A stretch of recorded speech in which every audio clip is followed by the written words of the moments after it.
So I found the Jeep, it's in Yuma, Arizona, I've got to go get it. The only problem was I didn't tell my wife that I'd bought another Jeep to add to the pile of Jeeps at the house. So I was basically treading water on that, and I told the guy, hey, I can't pick it up until the fall. And he said that's fine because, hey, it's Yuma, Arizona, it's not gonna rust. So he literally just pushed it outside, threw a tarp over it, and just let it be. I finally told my wife that I bought another Jeep, and we had to make a trip to Yuma, Arizona, and she said, that's great, because I've always wanted to go to Phoenix on a trip. So we loaded up the family, jumped in an RV, and drove to Yuma, Arizona to pick up another Jeep to add to the pile.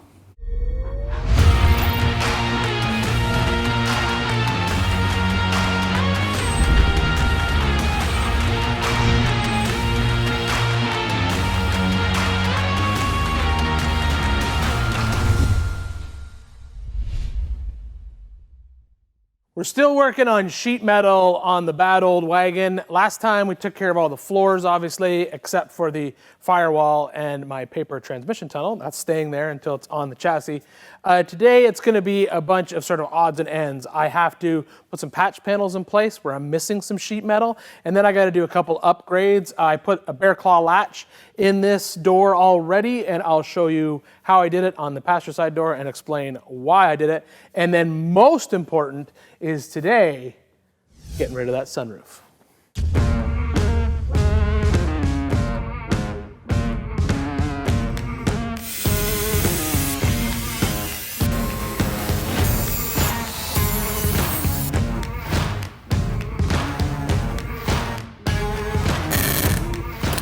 These are called bear claw latches, and the reason you put them in an old vehicle like this is because the stock latches, they're like a single stage latch, and I have a latch just like that in my 715 project, and when I'm wheeling it, when I hit a big bump, the door flies open. I don't want that to happen in this truck, so that's why I'm installing these. They're basically a two-stage latch. They catch once and then they catch again when it's closed, so if you do hit a bump, basically what happens is it'll just pop a little bit open, kind of like a new car.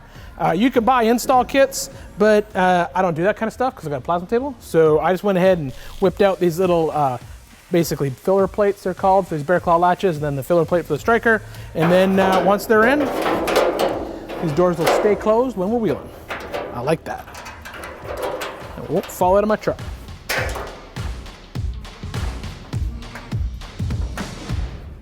Boom, door.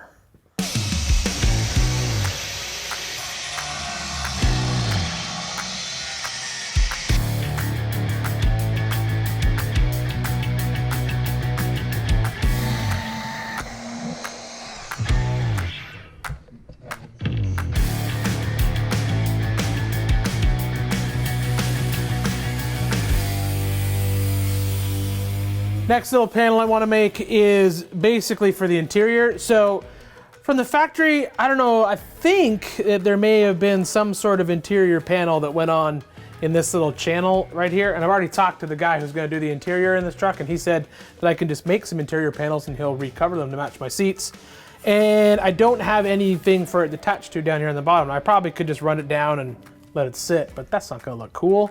So what I'm going to do instead is I'm going to duplicate this little step bit right down here in the bottom.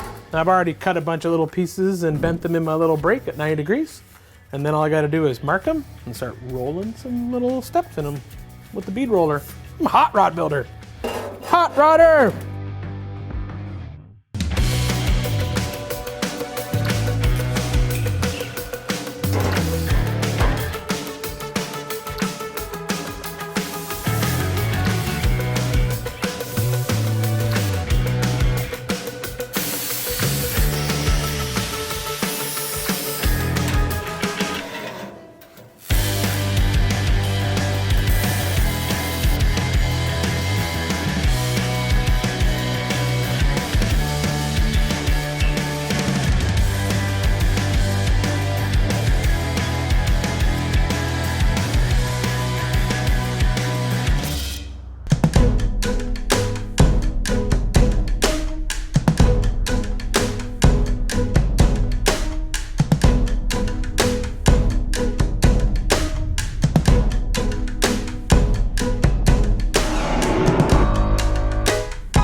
Somebody put in the roof of that Willys Wagon a 1980s style pop-up glass sunroof, which is the stupidest thing I've ever seen in my entire life. I don't know whether the original owner that I bought this truck off, whether it came in there already. If he put that in there, he didn't deserve to own this truck. Anyway, I'm glad I took it from him. Anyway, I gotta replace the hole, so I'm not leaving that sunroof in there. But then I had this brainwave. I love these folding ragtop tops. I mean, that Volkswagen back there, that's my very first car, and those Volkswagens, they came with folding ragtops, and I've always wanted to put one in something.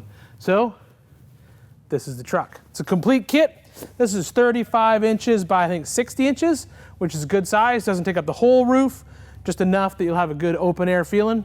And all I gotta do is take a bunch of measurements and then cut a giant hole in the roof of my wagon. More cutting. Let's put this thing down on the ground and chop it, chop it, chop it.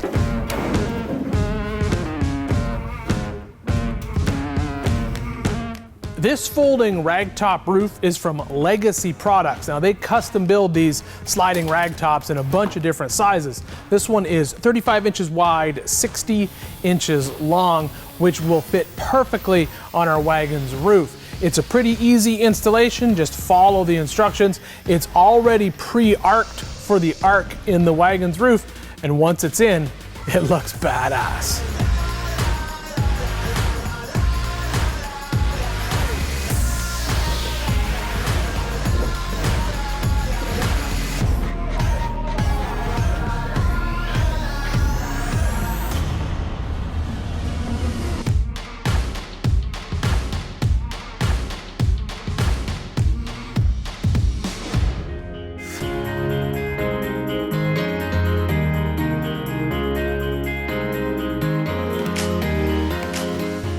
So today was kind of all about bodywork, and bodywork, honestly, it's one of those things always makes me nervous. But my friends who are body guys tell me that I shouldn't be nervous about it because it's no different than working with any other metal. It's just time and patience and working with it slowly. And I think I'm kind of at that point now, so I'm feeling good about where we're at. This is definitely right now my favorite part of this rig. This huge sunroof is the right thing to put in here because that little 80s sunroof, that wasn't gonna cut it. This is perfect. Look at all that. There's so much room in here.